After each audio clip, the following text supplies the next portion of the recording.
রহমত আলী একজন ইমানদার দোকানদার ছিল। সব সময় পরিষ্কার নিয়তে ব্যবসা করত।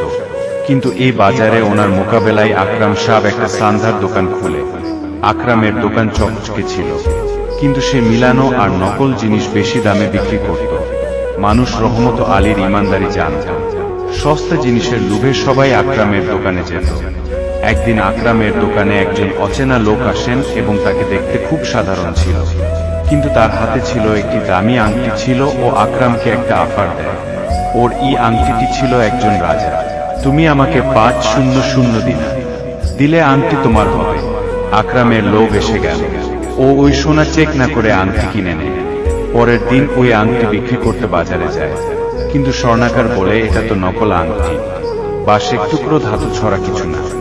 তখন রাগে আকরাম পাগল হয়ে যায়।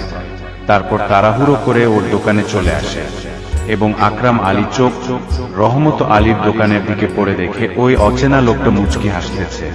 তখন আকরাম রহমত আলীর দোকানে আসে এবং অচেনা লোককে বলে, তুমি আমাকে ধোঁকা কেন দিয়েছ?